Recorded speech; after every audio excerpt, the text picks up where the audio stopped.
გამარჯობა, ეთერშია სოლიდარობის სტუდია და გადაცემას გაუძღვები მე, დავით ახვლედიანი და დღეს ჩვენი სტუმარი გახლავთ პარტია სოლიდარობა მშვიდობისთვის გენერალური მდივანი თემურ ფიფია. მოგესალმებით თემურ, მადლობა რომ გვეწვია სტუდიაში. გამარჯობათ. მოდი დავიწყოთ საუბარი ხელმოწერებთან დაკავშირებით, რომელიც მიმდინარეობს პარტიის ინიციატივით რუსეთთან დიალოგის აღდგენის თაობაზე. 40,000-ზე მეტი ხელმოწერა უკვე როგორც ცნობილია იმ საიტზე დაფიქსირებული, რომლის მეშვეობითაც შესაძლებელი იქნება კონკრეტული განცხადების გაკეთება ამ ხელმოწერების შეგროვების და ამ პროცესის დასრულების შემდეგ. ცნობილია, რომ 100,000 ხელმოწერაა საჭირო და ხალხი ყოველდღიურად ეს აქტიურობა ჩანს, სახეზეა, იზრდება ეს რაოდენობა ხელმომწერთა, ვისაც სურს რომ აღდგეს ორ ქვეყანას შორის დიალოგი. თუმცა იყო ცოტა ხნის წინ ესეთი პრობლემაც, რომ გაურკვეველი მიზეზებით საიტმა შეაჩერა ფუნქციონირება კონკრეტულად აი ამ საკითხთან დაკავშირებით, მე აღდგა ეს პროცესი, როგორც ვიცი. რა საინტერესო ინფორმაცია გაქვთ თქვენ იმასთან დაკავშირებით, თუ რა ვადებში შეიძლება მოხდეს ამ ხელმოწერების აგროვება, დასრულება ამ პროცესის და შემდგომი ნაბიჯი რა იქნება, უფრო ჯეროვნად რომ აუხსნათ ჩვენს მაყურებელს.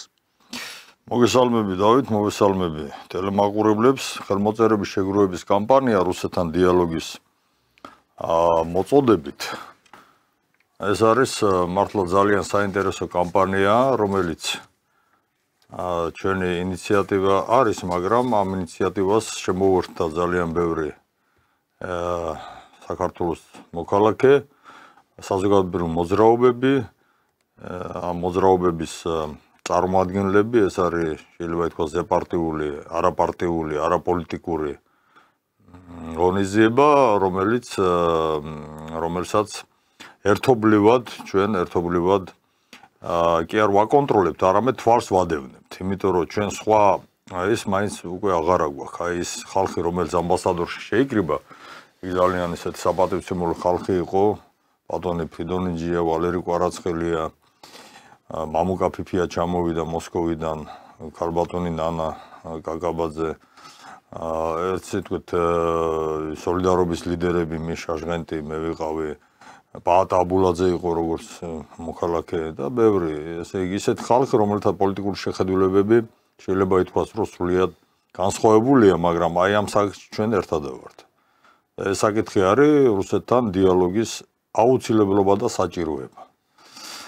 ჩვენ რა თქმა უნდა ისე გავაკეთებთ, რომ ეს არის რესურსი, რომელიც ჩვენ არ გვეკუთვნის, რომელიც ეკუთვნის რომელიღაცა, ესე იგი შესაბამისად რეგისტრირებულ პლატფორმას იუსტიციის სამინისტროში და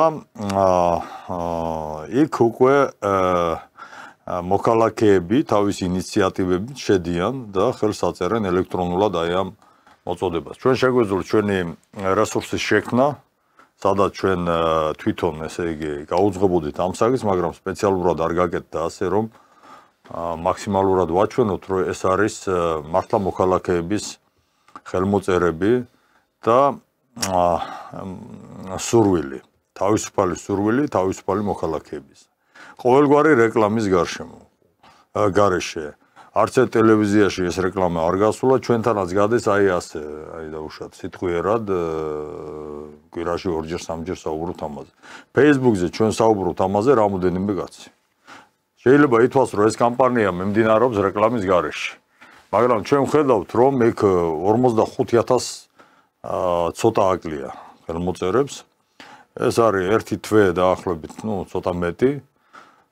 ეს არის ნამდვილად თავისუფალინების გამოხატულება და გამოხატვა აი ამ მეტად საჭიროებო საკითხთან დაკავშირებით. და ეს არის საკითხი, რომელიც აწლეულების მანძილზე არის იგნორირებული, უფრო მეტიც. არის ასე ვთქვათ, ის გამოცხადებული ქვეყნის ინტერესების საწინააღმდეგო და ყველა ამ იდეის წინააღმდეგ მთელი, ესე იგი თუ რამეს ინფორმაციის საშუალებებია, ამ იდეის წინააღმდეგ მუშაობს. აი ამ პირობებში ჩვენ ვხედავთ, რომ და იმ პირობებში რაც უკვე ვთქვი, ჩვენ ვხედავთ, რომ მოქალაქეები აქტიურობენ. სექტემბრისთვის ჩვენ გონია რომ 100,000 ხელმოწერა შეგროვდება ელექტრონულად. ჩვენ პარალელურად ასევე აი ამ ქაღალდის ის გვაქვს შექმნილი შესაბამისი ფორმა და დავაგზავნეთ იქ, სადაც მიგვიწვდება ხელი რაიონებში, თბილისში, პარალელურად ასევე იგივე მოთხოვნით ვაგროვებთ ხელმოწერებს, ანუ ეს იქნება 100,000 ხელმოწერა ელექტრონულად, პლუს კიდევ ხელმოწერა, რომელსაც ჩვენ ქაღალდზე შევაგროვებთ. და ჩვენ გვინდა რომ სექტემბრის ალბათ მეორე ნახევარში შევიკრიბოთ მათ შორის ამ ხელმოწერის ავტორებიც სხვადასხვა რეგიონიდან, საქართველოს სხვადასხვა რეგიონიდან და ჩავატაროთ სახალხო კრების მსგავსი, სადაც ჩვენ უკვე დარბაზიდან მოუწოდებთ საქართველოს ხელისუფლებას, რომ დაიწყოს პირდაპირ დიალოგი რუსეთთან. ძალიან რბილი მოთხოვნაა. ჩვენ არ ვითხოვთ კონკრეტულს არაფერს, ჩვენ არ ვითხოვთ დაუშვათ დიპლომატიური ურთიერთობების აღდგენას ამ ხელმოწერებით. არ ვითხოვთ კიდევ რაღაცეებს, რაღაცა ჩარჩოხერშეგულების კეთილმოძღვრული ურთიერთობების აღდგენას, არ ვაკონკრეტებთ. ჩვენ ვამბობთ, რომ დაიწყოს პირდაპირ დიალოგი საქართველოს ხელისუფლებასა და რუსეთის ხელისუფლებაში. მაგრამ აქ კითხვა ჩდება, თუ კი არ არის დიპლომატიური ურთიერთობები. ხომ არ ჯობდა რომ აი ეს გასაგებია რომ დიალოგი ქვეყანასთან, მაგრამ იმაზე დაწყებულიყო საუბარი, თუ რა კრიტერიუმებით შეიძლებოდა აღდგენა ამ დიპლომატიური ურთიერთობების. ვინაიდან ორ ქვეყანაში, სამში თუ ოთხში, სწორედ ამიტომაც არის დიპლომატიური სამსახური, რომ ის გადაუჭრელი საკითხები დიპლომატების და ამ დიალოგის მეშვეობით გადაიჭრას. და თუ კი არ დგას საკითხი დიპლომატიური ურთიერთობების აღდგენაზე, გასაგებია იქ რა მომენტები არსებობს, რომ კონფლიქტური რეგიონები გაურკვეველი, ანუ ჩვენთვის მიუღებელი ის ფორმულა, რომ თუ კი დიპლომატიურ ურთიერთობებს ვაღდგენთ, ანუ აღდგა, მაშინ რა იურიდიული სტატუსის ქვეშ ხდება ეს ამბავი. ლოგიკურად ჩდება კითხვა, იქ თუ საელჩოებია, რუსეთის საელჩოები ჩვენს ტერიტორიაზე, მაშინ რა გამოდის? არის თუ არა ეს პირდაპირ თუ ირიბულად ამ წარმონაქმნების, ასე ვიტყოდი, აღიარება. დღევანდელი დე-ფაქტო წარმონაქმნების, თორემ ისტორიულად ჩვენი ტერიტორიებია, რაზეა საუბარი. ხო და აქედან გამომდინარე დგება ეს საკითხი, რომ რატომ პირდაპირ დიალოგის წარმოება, ეხლა ჩვენ არ გვაქვს რუსეთთან ისეთი პირობები, როგორც დღეს მაგალითად უკრაინას აქვს. და უკრაინას საზღვართან მიიტანეს რეფრიჟერატორები დახოცილებით, იქ 6,000 მებრძოლზე იყო ლაპარაკი და უკრაინელები უყურებენ და არიღებენ, ეხლა დაიწყო ეს პროცესი, 1600-მდე ნეშტი გადასცეს. მაგრამ არიღებდნენ და ამას მოყვა დიდი ამბები. მაგრამ ეს სხვა თემაა, რომ არ გადაუხვიოთ. მე იმის თქმა მსურს, რომ საქართველოს არ აქვს რუსეთთან ისეთი დაპირისპირება დღეის მოცემულობით, როგორც აქვს უკრაინას, იქ ომია. მაგრამ გადაუჭრელი საკითხების მიუხედავად, ანუ ეს საკითხი რო დადგა დიალოგის აღდგენა. აი უმჯობესი იქნებოდა, რომ ჯერ აი ამ დიპლომატიური ურთიერთობების აღდგენაზე მექანიზმებზე დაწყებულიყო საუბარი. ვინაიდან თუ კი დიპლომატიური ურთიერთობები არის ორ ქვეყანას შორის, მთელი ეს შლეიფი იმ პრობლემებისა, რაც კი არსებობს, უფრო მოგვარებადი გახდებოდა. უფრო ხელსაყრელი პირობები იქნებოდა იმისთვის, რომ წარმოიდგინეთ, ახლა საქართველოს ეყოლებოდა საგანგებოდ ესპანიან სექციის ხელმძღვანელი, ნუ ახლაც არის ალბათ რუსეთში. კი, მაგრამ სხვა ქვეყნის შეზღუდულია უფლებამოსილებებში, რა თქმა უნდა, ან რუსეთს აქ უფრო თამამად შეეძლებოდა, თქო, თავიანთი პოზიციის დაფიქსირება. თუნდაც რაღაცა შუამავლის თვალსაზრისით იგივე აფხაზებთან ან ოსებთან. ნუ, ბევრი თემებია, რასთან დაკავშირებითაც შეიძლება ეს უფრო კარგად იყოს ახსნილი, მაგრამ აი ეს არის ძირითადი კითხვა. პირდაპირ დიალოგის აღდგენაში რა იგულისხმება? ისე როგორც ახლა მედინსკი ესაუბრებოდა უკრების აი ამ მოფაშისტო ელემენტებს ხელისუფლებიდან, თუ ჩვენ რა რანგში უნდა ვიყოთ, როგორ უნდა ვაწარმოოთ ეს დიალოგი რუსეთთან? სწორად აღნიშნეთ, 2008-ში ჩვენ გქონდა კონფლიქტი, რომელიც არ გაღრმავდა, რომელიც არ მივიდა იმ ტრაგიკულ შედეგებამდე, რა შედეგებსაც ჩვენ უკრაინაში ხედავთ. მილიონამდე არის ორივე მხარეს თუ ავიღებთ მკვდარი დაღუპული. ეს ძალიან მძიმე შედეგია იმ საომარი საკონფლიქტური სიტუაციისა, უმძიმესი შედეგი, რომელიც მიიღო ორივე მხარემ. ჩვენ ვხედავთ, რომ უკრაინა ფაქტურად შეიძლება ითქვას, რომ მისი სახელმწიფოებრობა გაქრობის წინაშე არის. და მისი გადალახვა ძალიან ძნელია. ამას აცლებულები დაჭირდება. მიუხედავად ამისა, დიალოგი არის. ორ მეომარ ქვეყანა, რომლებიც ერთმანეთს თან ომობენ. მით უმეტეს ჩვენ შეგვიძლია დიალოგის წარმოება რუსეთთან. საქართველოსა და რუსეთს შორის არ არის ნამდვილად საომარი მდგომარეობა და არც ისეთი მდგომარეობაა, რომ შეიძლება ითქვას, რომ პირდაპირ მტრები ვართ. ოფიციალური თბილისი ნამდვილად არ ატარებს მტრულ პოლიტიკას რუსეთის მიმართ. ნამდვილად შეიძლება ითქვას, რომ საქართველოს თბილისი არ არის მოსკოვის მტერი. არც მოსკოვია თბილისის მტერი. მოსკოვს თავისი პირობები აქვს აფხაზეთთან და სამხრეთ ოსეთთან დაკავშირებით. ჩვენი წითელი ხაზები გვაქვს ამ ორ რეგიონთან დაკავშირებით, რომელსაც ჩვენ არ დავთმობთ. აი ამ პირობების გათვალისწინებით, რა თქმა უნდა, შესაძლებელია დიალოგის აღდგენა, პირდაპირ დიალოგი. მით უმეტეს, რომ ამის პრაქტიკა ჩვენ გქონდა, რამდენად ეფექტური იყო ეს სხვა საკითხია. იყო დანიშნული რუსეთის მხრიდან პრეზიდენტის მიერ სპეციალური წარმომადგენელი და საქართველოს მხრიდან ასევე სპეციალური წარმომადგენელი აბაშიძე. აბაშიძე კარასინის ფორმატის პარლებში იყო დიალოგი, პირდაპირ დიალოგი. სხვა საკითხია, ჩვენ მიგვაჩნია, რომ არაეფექტური იყო, იმიტომ რომ საქართველოს სანამ არ დაიწყო უკრაინაში ეგრეთ წოდებული ეს სპეციალური ისა და სანამ საქართველოს არ აღმოჩნდა ძალიან ძლიერი ზეწოლის ქვეშ დასავლეთის მხრიდან, პირდაპირ მტრული ზეწოლის ქვეშ ამერიკისა და ბრიუსელის მხრიდან მანამდე არა საქართველოს ძალიან აშკარა პროდასავლურ ნატოს სასარგებლო მტრულ საგარეო პოლიტიკას ეწეოდა რუსეთის მიმართ. დღეს ჩვენ შეიძლება ვთქვათ, რომ 3 წელი ეს ასე არ არის. ბევრად უფრო ხელსაყრელი პირობებია, რომ დაახლოებით იგივე ფორმატი აღდგეს რუსეთ-საქართველოს პირდაპირ დიალოგისა, რაც იყო აი მაშინ. კარასინი აბაშიძის, რომელსაც მოყვება აუცილებლად მოყვება კონკრეტული შედეგი. ყოველ შემთხვევაში ჰუმანიტარული საკითხების გადაჭრა. მით უმეტეს, რომ ამაშიც ჩვენ გვაქვს გამოცდილება სოლიდარობა მშვიდობის ინიციატივით. ჩვენ ვიცით, რომ აღდგა პირდაპირ ავიარეისები, ხო? და მოიხსნა სავიზო რეჟიმი და უფრო მეტი ამნისტირებული იქნა ის საქართველოს ასეულობით ათეულობით ათასი ყოველ შემთხვევაში მოქალაქე, რომელიც აი ამ სავიზო რეჟიმის დარღვევასთან დაკავშირებით უკვე ფაქტიურად არალეგალურად იმყოფებოდა რუსეთის ტერიტორიაზე. ასე რომ მე არ მესმის უბრალოდ საქართველოს ხელისუფლება რას უცდის. ჩვენ ხედავთ, რომ ქართულმა ოცნებამ განემტკიცა თავის მდგომარეობა. ჩვენ ხედავთ, რომ გადატრიალების რამოდენიმე მცდელობა მტრული ძალების მხრიდან ანტისახელმწიფო ჩავარდა.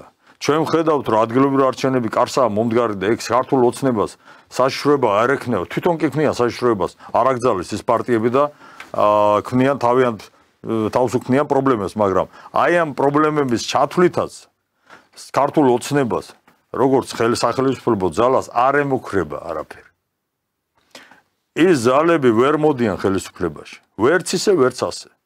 და აქედან გამომდინარე, ჩვენ მიგვაჩნია, რომ ყველა პირობა არის იმისათვის, რომ პირდაპირ დიალოგი აღდგეს და ვისაუბროთ ზუსტად აი ამ საკითხებთან დაკავშირებით, რომელიც ჩვენ გვიჭირს და ჩვენ ესე იგი ვტკივა. თუნდაც აფხაზეთი და თუნდაც ცხინვალის რეგიონთან დაკავშირებით. ამ რეგიონებთან და ზოგადად კავკასიაში მიმდინარე პროცესებზეც ვისაუბრებთ, მაგრამ აი თქვენ როგორ მიგაჩნიათ ბრძანეთ, რომ ეს პროცესი, როდესაც დასრულდება, აგროვდება 100,000 ხელმოწერა, მერე მოიწვევთ აი ამ პატრიოტული ძალების ფორუმს, ანუ იმ ძალებისა, რომლებიც პირდაპირ აცხადებენ, რომ საჭიროა და აუცილებლობას წარმოადგენს ისეთ დიდ მეზობელთან, როგორიც არის რუსეთი, ამ დიალოგის აღდგენა. თქვენ როგორ გესახებათ? ყველაზე საინტერესო არის რეაქცია ხელისუფლების ამაზე. ერთხელ ყოფილა ორჯერ ან სამჯერ, რომ ორაზროვანი ყოფილიყო ასეთი რეაქცია. აი თქვენი სათქმელი თქვით, თუნდაც იმ ფორუმზე. და აი ხალხმა დაგვიჭირა მხარი, არ არის გამორიცხული თავად რუსეთიდანაც იყო სერიოზული გამოხმაურება, თუნდაც სახელისუფლებო წრეებიდან და ვერტიკალიდან, რომ აი გამოვა იქ რომელიმე რუსი ჩინოსანი, არ დავასახელებ ახლა ნებისმიერი, თუნდაც პუტინი იყოს თქვათ, რომ აი გავიგე, აი ამბობენ, რომ საქართველოში 100,000 ადამიანს უნდა დაუყოვნებლივ ან ზახაროვა ან ლავროვი, რა ვიცი, რა მნიშვნელობა აქვს ნებისმიერი ჩვენ გვაქვს ინფორმაცია და ეს გაცხადებული იქნება მედიაში ახლა ეს რა თქმა უნდა ინფორმაცია ამის შესახებ გავა, რომ 100,000 ქართველს სულ მცირე, შეიძლება 120,000 ააგროვდეს ეს ხელმოწერა, ხო? დაუშვათ. სურს რუსეთთან დიალოგის დაწყება. ხელისუფლებაც გააკეთებს რაღაცა ტიპის განცხადებას. თუმცა შესაძლოა ორაზროვანს, აი დიპლომატიურს, რომ არც წვადით დაწვას, არც ჩამფური, ვიცით რომ კომპლემენტარისტული პოლიტიკა აქვთ, იქ ელოდებიან deep state-თან ბრძოლის დასრულებას. იქ დიდი პროექტებია დერეფნების თვალსაზრისით, რეგიონალური პროექტები, შუადერეფანი, ჩინეთი, ევროპა, აღმოსავლეთ ევროპის ქვეყნები, სლოვენია, სლოვაკეთი, მაპატიეთ, უნგრეთი, ქვეყნები, რომლებიც უფრო ტრამპის ადმინისტრაციასთან მეგობრული პოზიცია უჭირავთ. აი ეს რეაქციაა საინტერესო. შორს რომ გავიხედოთ, ან თუ ალგორითმი, ხო, ახლა როდესაც თუნდაც პოლიტიკოსი ან პოლიტიკური სტრატეგიის პირობებში, როდესაც პოლიტიკოსი გეგმავს რაიმე ნაბიჯების გადადგმას. ხომ შორს უნდა ვიხედებოდეთ, ჩვენ ხომ უნდა ვიცოდეთ მოჭადრაკე ჭადრაკს თამაშობს, ხო, ოპერაციულად, ხო, სტრატეგიული აზროვნება ხო გააჩნია მოჭადრაკეს, რომ რა სვლა იქნება საპასუხო. აი ეს არის ძირითადი ჩემი კითხვა. როგორ ფიქრობთ, ხელისუფლება რას იზავს ამ შემთხვევაში? ან თუ ისე არქნა, როგორიც თქვენ სურვილი გაქვთ, თქვათ. ისეთი პოზიცია დაიჭირა, რომ იცით რა, არა, ჩვენ გაწერილი გვაქვს კონსტიტუციაში, მივდივარ დასავლეთისკენ. პირობითად ვიძახი, ახლა არ ვამტკიცებ რაიმეს. აი ამ შემთხვევაში რა ხდება? პირველ რიგში ეს არის სრულიად დემოკრატიული პროცესი.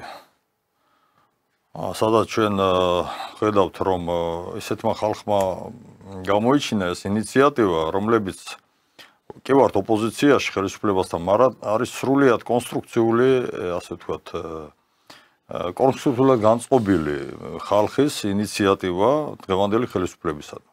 კონსტრუქციულად განწყობილი ეს იმას არ ნიშნავს, რომ ყველაფერში ვეთანხმებით, ჩვენ ვაკრიტიკებთ ხელისუფლებას, მათ შორის სოციალურ-ეკონომიკურ პოლიტიკას შიგნით, მაგრამ საერთო ჯამში ხელისუფლების უჭერთ ხარს ყოველ შემთხვევაში აი პროლიბერალური იმ რეჟიმის აღდგენის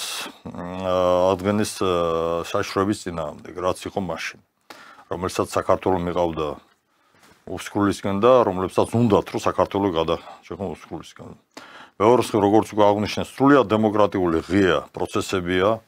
44,000 ხელმოწერა, ორჯერ მეტი ნახვა აქვს.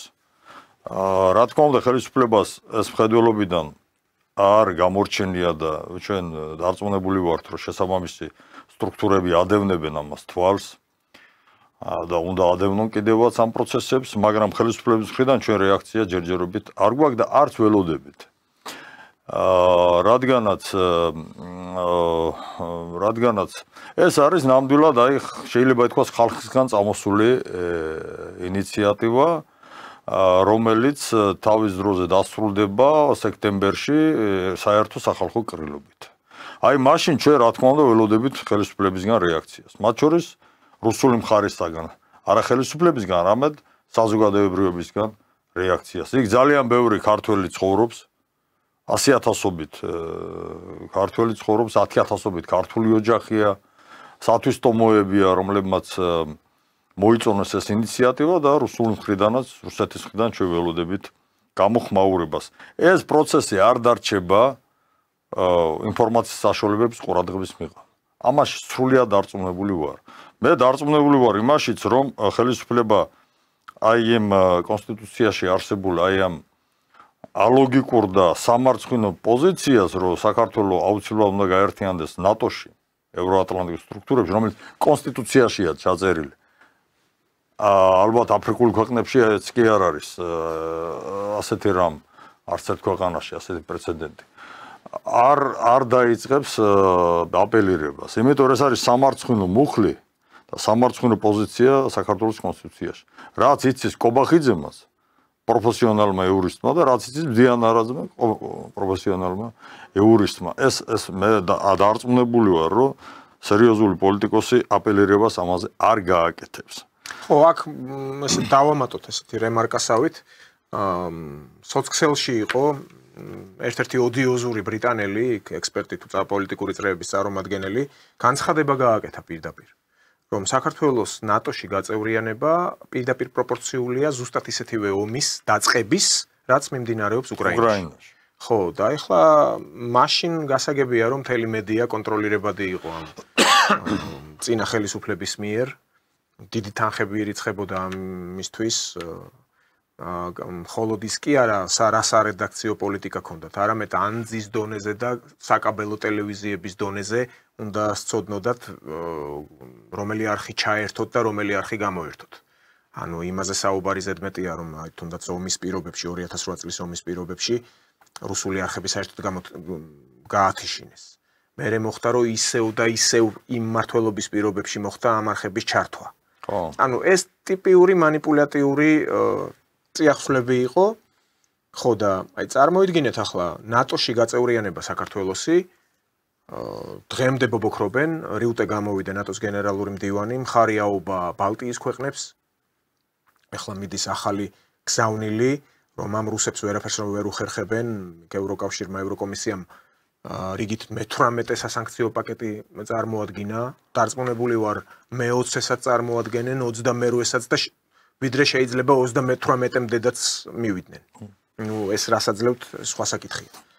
მაგრამ აქიდანვე მიდის გენერირება იმ თემის, რომ უკრაინასთან ომის შემდეგ რუსეთი აუცილებლად დაარტყამს რომელიმე ბალტიის ქვეყანას. ამას რიუტე ამბობს. და რუსეთში კი ამბობენ, რომ ევროკავშირის ქვეყნები, ნატოს წევრი ქვეყნები ემზადებიან ომისთვის. ადრეც იყო არაერთხელ ნათქვამი, რომ 2030 წლისთვის შეიძლება იქ რუსეთმა მიიტანოს.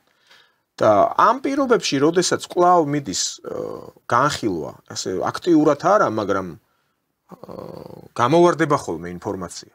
და თვითონ ნატოს მესვეურებიც ახლა ერთი ამბავი იყო, ნატოს ოფისი რატო დაიკეტაო.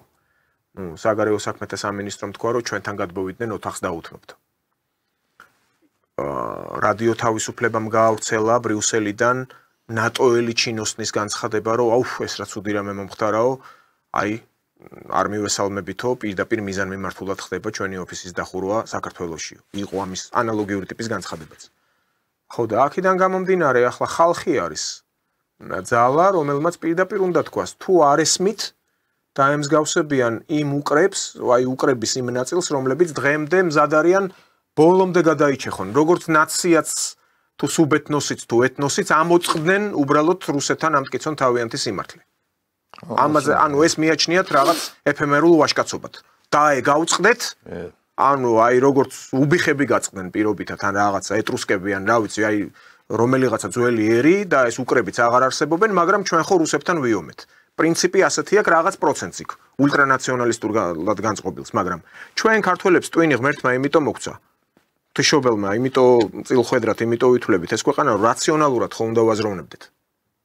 სუმცირე ჩვენს მოძლიერებაზე ხო უნდა ვფიქრობდეთ, როგორც ერი ხო უნდა გადავრჩეთ. და სად არის აქ რაციო, რომ ნატოში გვინდა, ანუ ეს ბუგაძეები და ბუღაძეები და ვიღაც გაურკვეველი ტიპის აქ ვაკის ინტელიგენციის პატარა მცირე ნაწილი თავქარიანების? აი, ხედვები რო აქვს თავიანთი მიერეკებიან სისულელეებს. ხო და საზოგადოებამ თავად უნდა თქვას, რომ კონსტიტუციაში რომ გვიწერია ის 78 მუხლი, რას ემსახურება ეს? პროვოკაციას? ქვეყნის საბოლოო დაშლას და კუცმაცებას, გაუბედურებას? ამაზე სამწუხარო რეალობა, მაგრამ არავინ არ ლაპარაკობს. აი, მაგაზე აი ამ ინიციატივათაც გამოვალ რამდენად ამებამენ მეგობრები არ ვიცი, აი ამ კამპანიას რო დავამთავრებთ. აი დათო, აი ავაჟღეროთ ეს პირველად. ძალიან დიდი სურვილი არსებობს მაქვს მე პირადად რომ და ჩემ მეგობრებსაც რომ ხელმოწერების კამპანია დაიწყოს დაახლოებით იგივე რაც ეს არის აი მუხლის ამოღებასთან დაკავშირების კონსტიტუციიდან რომელიც არის აი დაღივით ასვამს საქართველოს შუბზე ასვია დაღივით რომ აი საქართველო არის კოლონიური ქვეყანა ამას ნიშნავს ის მუხლი საქართველოს კონსტიტუციაში თუ ჩვენ სუვერენიტეტი გვინდა თუ ჩვენ დამოუკიდებლობა გვინდა რომელიც არის მთავარი ასე ლოზუნგი დღევანდელი ხელისუფლებისა და ამას გაიძახის ამას ამბობს ყოველ ეს შემთხვევას არტოვებს ჩვენი პოლიტიკური ხელმძღვანელობა ამით ამაყობენ მაშინ ჩვენ ეს პოზიცია რომელიც არსებობს საქართველოს კონსტიტუციაში იქიდან უნდა ამოვიღოთ ხო ხელმოწერების კამპანია ნამდვილად უპრიანი იქნება აი ამ უკვე აქ თუ მოწოდებაზეა საუბარი რომ მოუწოდებთ ხელისუფლებას იქ ხელმოწერების კამპანია ნამდვილად მოთხოვნით უნდა იყოს რომ აი ჩვენ მოვითხოვთ რომ ეს მუხლი იყოს ამოღებული საქართველოს კონსტიტუციიდან სექტემბერში ჩვენ ამაზე ვიმჟილებთ რაც თავარია დღეს საქართველოში არის დემოკრატიული მართლობა. დემოკრატიული მართლობა რო არ იყოს და ისეთი იყოს დაახლოებით რაც დღეს ესე იგი უკრაინაშია მაშინ რა თქმა უნდა საუბარი ზედმეტი იქნებოდა მოსახლეობის თუნდაც იმ ნაწილის როგორც ამბობენ უმცირესობის როგორც ამბობენ სერიოზული ნაწილის მაგრამ მაინც უმცირესობის ნების თავისუფალ გამოხატვაზე რომელიც ვლინდება დღეს აი ამ ხელმოწერების კამპანიით. პირველ რიგში ეს ჩვენ ამას ვაფიქსირებთ და დავაფიქსირებთ კიდევაც. ჩვენ უნდა გავაუფრთხილდეთ აი ამ დემოკრატიულ გარემოს, რომელიც საქართველოში არსებობს 2012 წლიდან დღემდე. რაც შეეხება აი ამ ნაწილს, რომელიც აი ამ კონსტიტუციის ამ მოხს უჭერს ხარს და საქართველოს ნატოში გაერთიანებას მაშინ როცა ნატომ თქვა რომ არასოდეს არ გახდებით საქართველოს ჩვენი წევრი უკრაინაზეც ამას ამბობენ ეს არის დავალება რომელსაც ისინი ასრულებენ დავალება რომ საქართველოს შევიდეს კონფრონტაციაში და შევიდეს ვისთან მეზობელ ქვეყანასთან რუსეთთან რომ საქართველოს წამოიწყოს რაღაც ისეთი რამე ისეთი ავანტურისტული რაღაცა რომელსაც რუსეთი უპასუხებს ძულებული გახდება უპასუხოს ჩვენ ხო ვახსოვს კიევის მხრიდან როგორი ზეწოლა იყო. ჩვენ გვახსოვს შეიძლება ითქვას ზოგჯერ პირდაპირაც კი ეს მოთხოვნა გააჟღერეს მაღალ ჩინოსნებმა ევროპიდან რომ აი შედით აფხაზეთში კაცო. კიევი რო აჟღერებდა ეს გასაგებია მაღალ ჩინოსნები პირდაპირ ამბობდნენ. უკვე იქიდან გასულია სამხედრო ძალები იქ არ არიან ეს რუსეთის ეს სამხედრო ბაზა კი არის მაგრამ დაცარიელდა ის იარაღისგან დაცარიელდა ჯავშანტექნიკისგან ამაზე კარგი დრო არ არსებობს რომ თქვენ აღადგინოთ ეს სიმსულელმაც თქვა ეს ელჩი რო იყო შტატების წინა ელჩი დეგნანე კი აი ეს არის მაგათი მიზანი რომ შეუქმნან რუსეთს პრობლემები და საქართველოს არავინ არ ფიქრობს რა დაემართება საქართველოს ამის შემდეგ დაიღუპება არ დაიღუპება გაქრება თუ არა პოლიტიკური რუკიდან ეს მათ ნაკლებად ადარდებთ აქედან გამომდინარე რა თქმა უნდა ჩვენ საქართველოს მოსახლეობამ ძალიან კარგია რომ ინფორმაციის საშუალებები მაშინ სახელისუფლებო შევიდა ორთაბრძოლაში აი იდეოლოგიურ პროპაგანდისტულ ორთაბრძოლაში დასავლეთთან ვაშინგტონთან და ბრიუსელთან გამოჩნდა მათი ნამდვილი სახე გამოჩნდა თუ რა უნდათ მათ საქართველოსგან და საქართველოს ხელისუფლებისგან ამან შეცვალა ძალიან ფსიქოლოგიური მდგომარეობა და საზოგადოებრივი აზრი საქართველოს შეუწყო საქართველოსთვის ხელსაყრელი საზოგადოებრივი აზრის შექმნას რომ ჩვენი გზა არ არის დასავლეთის გზა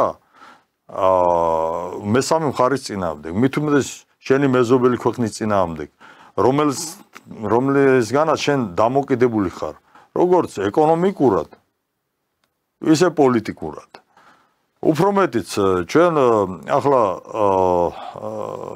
არავითარ შემთხვევაში არ მოუწოდებთ არავის რომ ჩვენ ვიყოთ შეერთებული შტატების მტრები ვიყოთ დაუშვათ გერმანიის მით უმეტეს მტრები უფრო ახლოს არის ქვეყანა ხო და გერმანიას ყოველთვის ჰქონდა ინტენსიური ურთიერთობები საქართველოსთან და ჩვენ გვახსოვს გერმანიის საგარეო საქმეთა მინისტრის მცდელობა მაშინდელი ახლა პრეზიდენტია ის გერმანიაში 5 პუნქტიანი გეგმით ჩამოვიდა 2008 წლამდე სანამ დაიწყებოდა ომი რომლის მიხედვითაც ის ცდილობდა რომ აერიდებინა აი ეს კონფლიქტური სიტუაცია რუსეთსა და საქართველოს შორის ჩვენ არ მოუწოდებთ რომ ვიყოთ ვინმე მტერი დასავლეთში თუნდაც საფრანგეთის თუნდაც პოლონეთის აი ამ ვინც გტრობენ აქეთ მაგრამ ეს იმას არ ნიშნავს რომ ჩვენ დავყვეთ მათ ნებას და ისე გავიხადოთ საქმე რომ საქართველოს გაქრეს პოლიტიკური რუკიდან და ფიზიკურად გამონადგურდეთ ორჯერ 2 4 რო არის აი ასეთ რაღაცას საუბრობ მაგრამ სამწუხაროდ ამაზე ჩვენ საუბარი გვიხდება სამწუხაროდ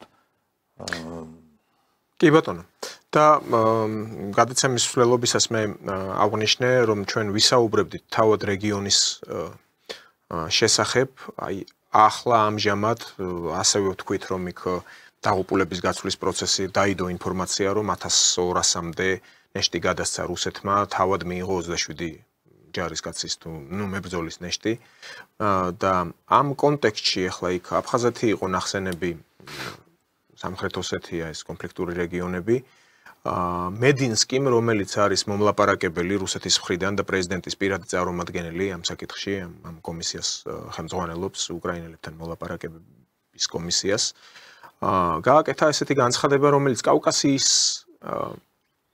კავკასიისთვის იყო, ასე ვთქვათ, განკუთვნილი.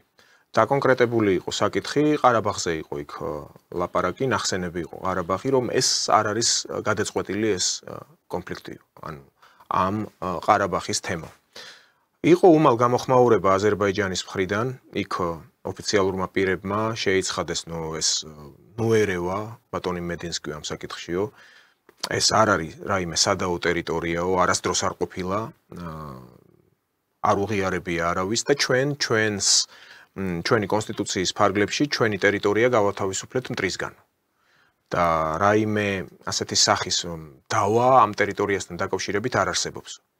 და მოკლედ მიხედოს თავის საქმეებს მედინსკიმო ნუერევა იმაში, რაც არ არის მისი კომპეტენცია და საქმეო. მაგრამ ნახეთ აქ მეორე საკითხი დგება.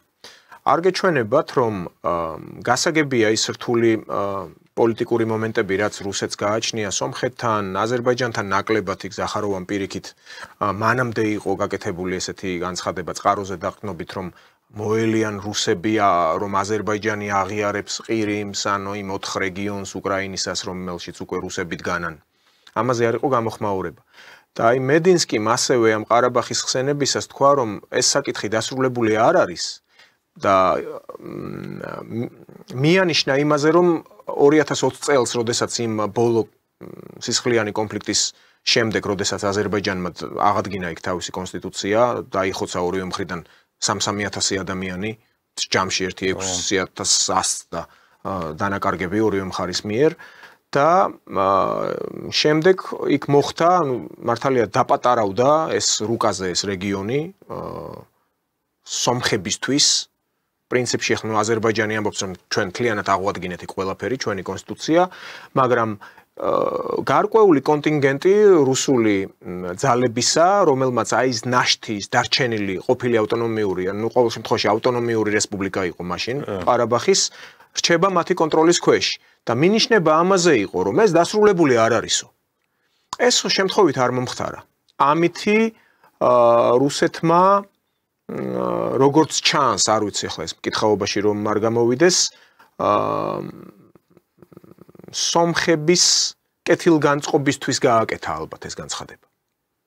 და ერთის მხრივ ალბათ სცადა მიეწოდებინა თავისი პოზიცია აზერბაიჯანისთვისაც. გარკვეულწილად თუ ჩვენს თამაში არ თამაშობთ რეგიონში, რაც წინამდებარე რაც თქვი რომ თუ არ აღიარებთ ამ უკრაინის ჩვენს მიერ უკვე მიერთებულ ტერიტორიებს, აი მოახდინა ასეთი პედალირება. ეს რას ნიშნავს? რეგიონი დღემდე არის როგორც ნაკვერჩხალი. ანუ ანთებული არ არის, ცეცხლი არ არის, თუმცა ეს ისეთი ნაკვერჩხალი რჩება. რომ ნებისმიერ მომენტში შეიძლება რაღაც მოხდეს აქ კვლავ განვითარდეს მოვლენები ისე, როგორც თქვათ, რიგით მშვიდობიან მოსახლეობას არ აწყობს. აგრეთვე ამის თქმის საფუძველს რა იძლევა? აფხაზეთშიც არ არის ერთგვაროვანი მოვლენები. აი ზუსტად ამ პერიოდში, რაც ეს განცხადებები კეთდება მედინსკის პირობებში, სოციალური ქსელის მეშვეობით ვიგებთ, რომ იქ საეკლესიო თემატიკაც დაიძაბა აფხაზეთში. არის იქ ის კონკრეტული მიტროპოლია, რომელიც უყურებს ფანარს, კონსტანტინოპოლს და ამერიკის შეერთებულ შტატებს და დასავლურ წრეებს და არის მეორე მხარე, რომელიც რუსეთზეა პირდაპირ დამოკიდებული რუსულ ეკლესიაზე.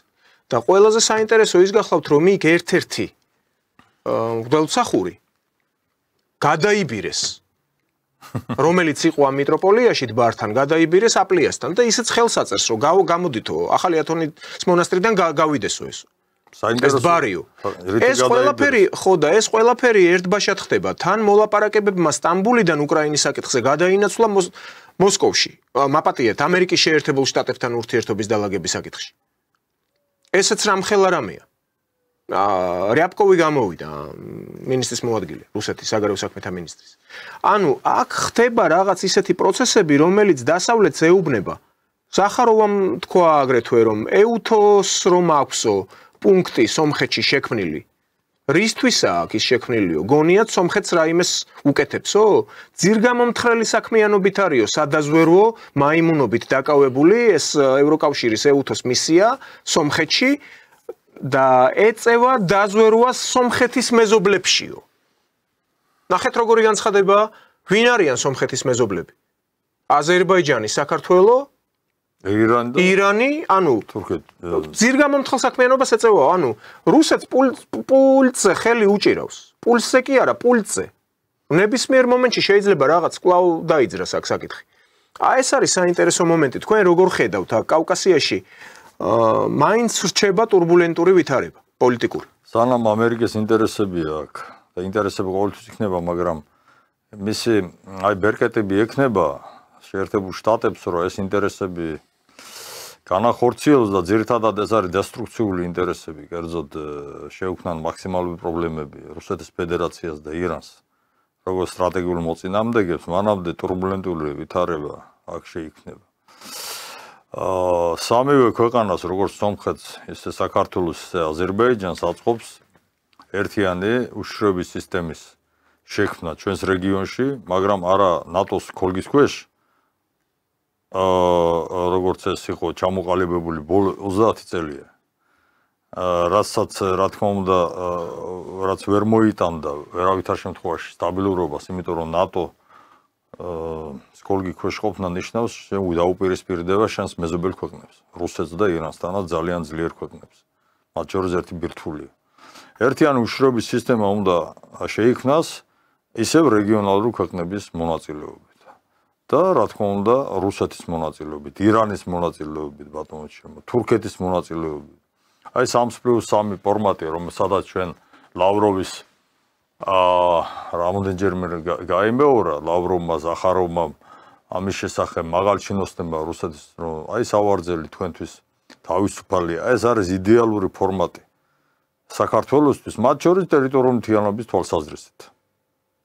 იმიტომ რომ იქ არ იწვევენ 3+3-ში, არ იწვევენ აფხაზებსა და ოსებს, იწვევენ ქართულ მხარეს თბილისს. აქედან გამომდინარე, ჩვენ ყოველთვის საქართველოს უნდა ეცადოს, რომ რეგიონალური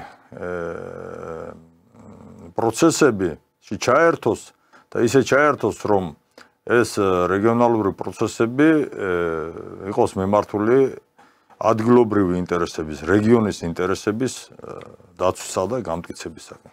რაც ნიშნავს პირველ რიგში, რომ შენ არ უნდა გქონდეს არც ერთ მეზობელთან ცუდი ურთიერთობა. ყველასთან უნდა გქონდეს კარგი ურთიერთობა. არ უნდა იყოს ისეთი მეზობელი, რომელთანაც ურთიერთობა არ აქვს. ასეთი მეზობელი არის რუსეთის ფედერაცია ჩვენთვის. არ უნდა იყოს ომი სომხეთსა და აზერბაიჯანს შორის დაუშვათ. არ იყოს კონფლიქტური ზონები. აფხაზებთან, ოსებთან არ უნდა გქონდეს, მშვიდობა უნდა იყოს. უნდა დავძლიოთ ეს ყველაფერი და ეს ყველაფერი დაიძლევა.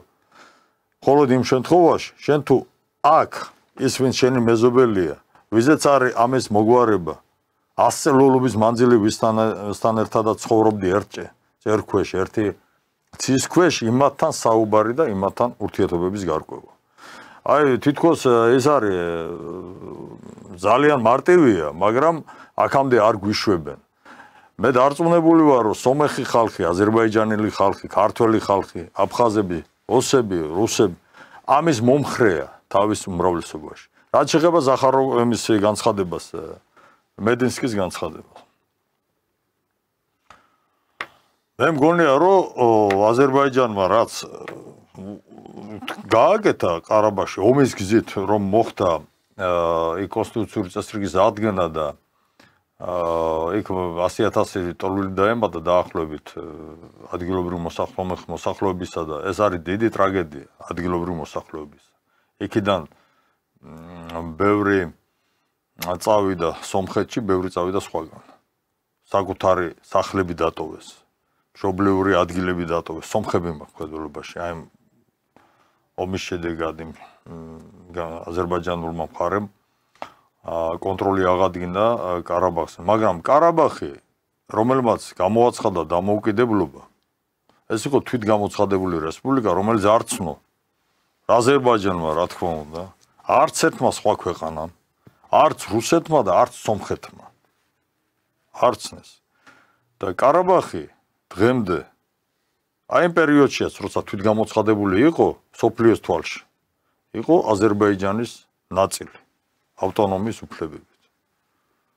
დღეს ეს სტატუს quo აღდგენილია იქ, თუმცა ომის გზით, რაც სამწუხარო მომენტია. აქედან გამომდინარე, აზერბაიჯანი და ბაქო რა თქმა უნდა იცებს თავის ინტერესებს და სრულიად კორექტული პასუხი იყო აზერბაიჯანული მხარისა, რომ ეს მას მიაჩნია გადაწყვეტილად და რეკომენდაცია მისცა სხვა ქვეყნის წარმომადგენელს, რომ თქვენ გაითვალისწინეთ ჩვენი პოზიცია. მით უმეტეს, რომ თქვენი პოზიცია, თქვენი სახელმწიფოს საერთო ჯამში ემთხვევა ჩვენს პოზიციას ყარაბაღის პრობლემასთან დაკავშირებით. გადაწყვეტილი არ არის, რა თქმა უნდა, სომეხი მოსახლეობის, ადგილობრივი მოსახლეობის თვალსაზრისით, რომელსაც იქ მოუხდა გაქცევა, მათი დაბრუნებისთვის უნდა შეიქმნას ღირსეული პირობები ბაქოს მხრიდან, მაგრამ ეს სხვა საკითხია. ეს იქნებოდა ჩემი პასუხი აი ამ მედინსკის განცხადებასთან დაკავშირებით, რომელიც ასე თუ ისე ირებად უკავშირდება, რა თქმა უნდა, იმ პრობლემებს, რომელიც ჩვენ გაგვაჩნია ჩვენს საქართველოსთან მიმართებაში. რაც შეეხება ნატოს ცენტრს, აი აქ საქართველოში, რომელიც არა მხოლოდ თბილისში იყო, არამედ რეგიონებშიც იყო გახსნილი, ეუთოს ცენტრს ერევანში, ამაში სრულიად ვეთანხმები ზახაროვას, ეს არის ისეთი სტრუქტურები, რომლებიც პირდაპირ ატარებენ შეერთებული შტატების, ბრიუსელის და ნატოს ინტერესებს საქართველოში და სომხეთში. საქართველოს მთავრობამ, საგარეო საქმეთა სამინისტროს გადაწყვეტილებით მიიღო სრულიად ადეკვატური გადაწყვეტილება აი ამ ცენტრების დახურვასთან დაკავშირებით. და მან უთხრა, რომ აი ამ ფუნქციას ნატოს შესახებ პროპაგანდის ფუნქციას დაუშვათ, ევროკავშირის შესახებ თუ რას წარმოადგენს ევროკავშირი და რას წარმოადგენს ნატოს, იმ სხვადასხვა ნატო აქაურობას იყო მაგათი ძირითადი ესე იგი დევიზი. ამას ჩვენ შევითავსებთ და ჩვენ გავაკეთებთ ამას. არა საჭირო რომ ეს იყოს დაუშვათ რომელიღაცა IP, რომელმაც გახსნა ეს ოფისები თბილისში, ცენტრალურ ადგილას და რეგიონებში და იქცევა აი ამ ძალიან მნიშვნელოვან საკითხებს ჩვენ ვერ მივანდობთ არასამთავრობო ორგანიზაციას. ეს არის უმნიშვნელოვანესი სახელმწიფოებრივი საკითხი მიუხედავად ესე იგი მით უმეტეს აი ამ დაპირისპირების პირობებში და შეითავსა საგარეო საქმეთა სამინისტრო. სრულიად გასაგები ნაბიჯია. ეს არის გადადგმული სწორედ სუვერენიტეტის გამტკიცებისკენ ნაბიჯი, რასაც ჩვენ მივესალმებით. კი ბატონო, და კიდევ ერთი საკითხი, ახლა ანგლოსაქსებს მივადექით.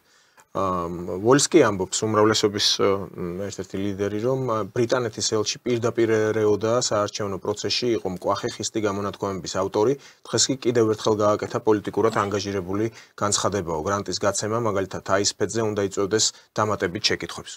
ანუ ეს ის აისფედია, რომელმაც დადო ყალბი მონაცემები არჩევნების ანუ exit poll-ების წინასწარი გამოკითხვების, მერე პასუხი მოეთხოვა მას და რეაგირება არავის არ ქონია. ანუ ხმა აღარ მოუღიათ ამას.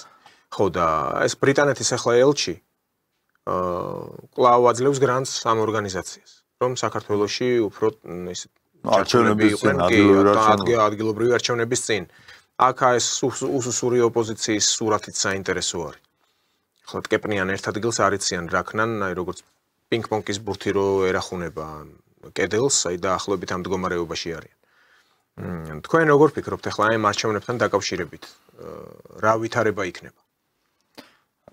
ისფედის საქმიანობა წლების მანძილზე გაანალიზებულია კარგად და დასკვნების გაკეთებულია ოფიციალური სტრუქტურების მიერ, მაგრამ საკანონმდებლო ბაზა არ არსებობს, რომ ამ საქმიანობას მისცეს შესაბამისი კვალიფიკაცია და კონდეს უფლება რომ ასეთი ორგანიზაციები გააძევოს საქართველოსთან და შეწყვიტო მისი საქმიანობა.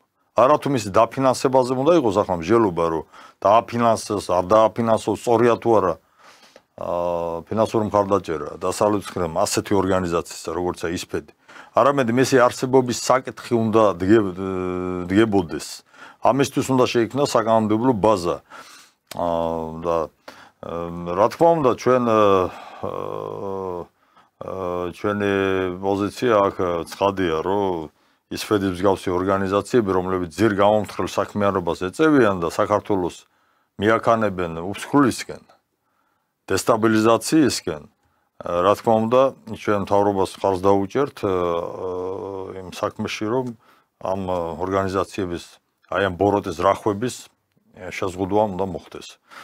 ადგილობრივ არჩევნებში ჩვენ კიდევ ერთხელ ვიმეორებთ რომ ესე იგი იმ ძალების მონაწილეობა რომლებიც რამდენჯერმე სცადეს დესტაბილიზაცია საქართველოში და კონსტიტუციის ფარგლებიდან გავიდა მათი მოქმედება ერთხელ კი არა რამდენჯერმე დაამტკიცეს რომ ისინი არ მოეშვებიან ამას მათი მონაწილეობა ქართულმა ოცნებამ რო დაუშვა ადგილობრივ არჩევნებში მიუხედავად იმისა რომ საპარლამენტო არჩევნებში ჩარშან ოქტომბერში ქართული ოცნების ერთ-ერთი მთავარი დაპირება იყო მიუხედავად ამისა დაუშვეს ეს ძალიან ცუდი რამ გააკეთეს ეს იმას ნიშნავს რომ მათ შეუძლიათ ის ვინც მიიღო გადაწყვეტილება რომ მიიღოს ადგილობრივ არჩევნებში მონაწილეობა ეს ორი ძირითადი პარტია ლელო და გახარია ხო დარწმუნებული ვარ რომ საკრებულოებში ისინი თავიანთ მდგომარეობას განემტკიცებენ შევლენ ყველგან არა ყველგან ვერა მაგრამ ძალიან ბევრ საკრებულოში თავის წარმომადგენლობას გაიჩენენ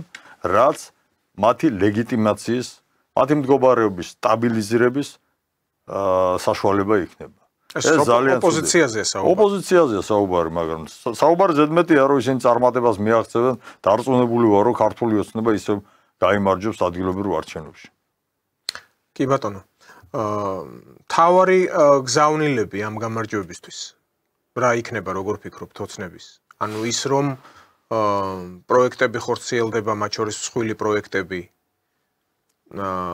არის მაინც ხალხი ნაწილი რომელიც აი სოციალური ფაქტორები არის ანუ კი ხშირად ხვდებით იგივე ამ სოციალურ ქსელში თავად უწყებათა განცხადებებში რომ ხორციელდება საკმაოდ ისეთი მსხვილი პროექტები გზების გაყვანა რეაბილიტაცია თუნდაც ეს ტრასა დასავლეთის მიმართულების დერეფნები ახლა ან პორტის შესახებ კვლავ მიმდინარეობს ნუ ალბათ დაიწყებენ ამ პორტის მშენებლობას მაგრამ ეს იქნება ძირითადი როგორ ფიქრობთ თქვენ ანუ ეს არის თვითმმართველობის არჩევნები ეს ზოგადად ხო არ არის საპარლამენტო არჩევნები თვითმმართველობას კი რეგიონებია ან მუნიციპალიტეტებია ძალიან დიდი მნიშვნელობა აქვს ხალხის მხარდაჭერა აქ უნდა იყოს ხალხის მხარდაჭერა ქართულ ოცნებას არ აქვს. რომ იყოს ალტერნატივა ისეთი ძალა, რომელიც სოციალურ საკითხებს გადაწყვეტს, აი ამ გეოპოლიტიკური პრობლემების გათვალისწინებით და გეოპოლიტიკურ პრობლემას, რომელიც წინაშე საქართველოს დგას, ქართული ოცნება წყვეტს ასე თუ ისე წარმატებით. აი ასეთ ძალის შემთხვევაში, რომელიც ორივე ამას გაითვალისწინებს, რა თქმა უნდა, ქართულ ოცნებას მაშინ შანსი არ ექნება. ყოველ შემთხვევაში ისეთი ძალა, რომელიც სოციალურ პრობლემებს სისტემურად განეხილავს და შესთავაზებს ხალხს სოციალური პრობლემების მოგვარება სისტემურად, აი რეალურ პროგრამას შესთავაზებს. ეს არის შიმშილის პრობლემის მოგვარება. ეს არის მიგრაციის პრობლემის ან ადგილზე სამუშაო ადგილების შექმნა, ღირსეული ხელფასი და ასე შემდეგ, მათ შორის მიგრაციის პრობლემა და ემიგრაციის პრობლემა, რომელიც ახლა დგას ამ დღეებში ძალიან მწვავე. ბიუროკრატიაც უნდა მაქსიმალურად შემცირდეს ეს ბიუროკრატიული მექანიზმები, რომლებიც ურთულებს ხალხს ცხოვრებას. ანუ ერთი გადამისამართება, ისრების გადატანა, გადმოტანა, ესეთი რამეები. აი მაგალითი გამახსენდა უბრალოდ პანდემიის პერიოდში მეზობელი ქალია, ანუ როგორ თქვა ახლა უპოვარი, რა ვიცი, ნუ ასაკოვანი ქალია, ნუ დაახლოებით 80 გადაშორებული. მარტო ხელა ქალია. მუსიკას ასწავლიდა ჯერ კიდე საბჭოთა დროს და სოციალურ იყო სიაში, სოციალურად დაუცველთა სიაში. და ის აგენტი რომ მოვიდა, სოციალური აგენტი, აღწერის დროს აღმოუჩინეს სახში ფორტეპიანო, პიანინო. ანუ აი რუსული თუ ბელორუსული წარმოების, რომელიც ახლა აი კიდობანი თუ რა ქვია, ავეჯს რო ყიდიან, აი ბევრი როა გამოტანილი უკვე და 50 ლარად რო იყიდება. და აი ეს რადგან ეს პიანინო გაქვს სახშიო, ამიტომ ამოიღეს. ხო და აი წარმოიდგინეთ ახლა იქ ამხანაგობებია კორპუსებს გულისხმობ. იქ ერთი ადამიანი რომ აი მაგალითი მოვიყვანე, ხო შეიძლება მისი სოციალური სტატუსის გამო იქ თანამონაწილეობაზე ალაპარაკი, რაზე უნდა მოახდინოს ასეთი ტიპის ადამიანებმა, როგორ უნდა მოახერხონ თანამონაწილეობა. ან თუ სტატუსი უნდა აღიდგინოს, ხო უნდა ირბინოს მის ნაცვლად ვინმემ. ეს ხო დროში იწელება ყველაფერი. სახელმწიფო ან რეგისტრაცია თუნდაც ბიუროკრატიამ უნდა ხო აი რეგისტრაცია აწერტილში იმყოფები მოვიდა 4 დღეში რაღაცა პასუხი მაგრამ ქონება არის თქვათ უძრავი ქონება არის სადღაც ბეწერტილში იქ მუნიციპალიტეტთან გაქვს საქმე იქ იტყვიან იცით რა ჩვენ შვებულებაში გავდივართ მერე იქ 30 დღიანი ვადა მოიწურება მერე ფასიანი ხდება რა 150-300 ლარის განცხადება თავიდან უნდა გააკეთოს ადამიანმა ანუ ეს ყველაფერი არის დიდი ტვირთი რიგითი ადამიანებისთვის. კი. ადგილზე მსხდომი ჩინოვნიკები. მე არა მაქვს მაღალი რანგის თანამდებობის პირებზე საუბარი. უბრალოდ ფუნქციონერებზე მაქვს ლაპარაკი, რომლებიც აი მუნიციპალიტეტებში არიან, გამგეობებში არიან ყველა. რატომ დასჭირდება მას, თქვა, ზედმეტი მოძრაობის გაკეთება, ზედმეტი კილოჯოული კალორაჟის დახარჯვა? რომ ის პრობლემა მოაგვაროს, როდესაც 25 დღეში თუ 30 დღეში ხელფასი უნდა დაერიცხოს. არ ურჩევნია ამ 7-ად იყოს და აირიდოს ეს პასუხისმგებლობა. ხვდებით? ძალიან ბევრია ასეთი მომენტები. ეს ხო ყველაფერი ხო უნდა გამოსწორდეს. არჩევნებზე სწორედ ამიტომ აძლევს ხალხი ხმას. კი, ქვეყანაში ბევრი რამ კეთდება, რომელიც მოსახლეობის ინტერესებში შედის, ინფრასტრუქტურა, გზები, რეგიონებში, თბილისში მაგრამ ეს არ არის საკმარისი ბიუროკრატია საერთო ჯამში მაინც თავისთვის ცხოვრობს და არა ხალხისთვის. ამ დროს სახელმწიფო ბიუროკრატია ხელფასი ეძლევა სახელმწიფო ბიუჯეტიდან. ის არის შექმნილი, ფორმირებული მართველი ძალის მიერ, რომელიც აირჩა თავის დროზე ირჩევა ხოლმე საქართველოს მოსახლეობის მიერ და ბიუროკრატიას, პოლიციას, არაპოლიციას, სახელმწიფო დაწესებულებების ვინც არის დასაქმებული ყველა ჩვენ ვაძლევთ ხელფასს საქართველოს მოსახლეობა აი ეს პიანინოს მასწავლებელი აძლევს ხელფასს ეს მეშახტე აძლევს ხელფასს მეტროს მემანქანე თანამშრომელი აძლევს ხელფასს აქედან გამომდინარე ბიუროკრატიამ უნდა ემსახუროს სწორედ ამათ და ისე უნდა იყოს ეფექტური უნდა იყოს ისეთი რომ ხალხს არ უნდა ჭირდებოდეს მით უმეტეს ასეთი გაჭირვების პირობებში ზედმეტი ბარიერების გადალახვა, რომელიც ხშირად შეუძლებელი ხდება. ასე მაგალითად, მიწის გაფორმების პროგრამა რო არის. აი ეს პროგრამა იყო ძალიან ეფექტური პროგრამა, დღესაც გრძელდება ეს და სახელმწიფომ ძალიან ეფექტურად მცირე ძალისხმევა ჭირდება ადამიანს, რომ მისი კუთვნილი მიწა გაიფორმოს. დაახლოებით ასეთი სახის მომსახურებები უნდა იყოს ყველა მიმართულებით, რასაც ჭირდება რა თქმა უნდა სისტემური მიდგომა. მე იმის თქმა მინდა რომ ქართული ოცნება ასე თუ ისე საერთო ჯამში მაინც გაიმარჯვებს ადგილობრივ არჩევნებში.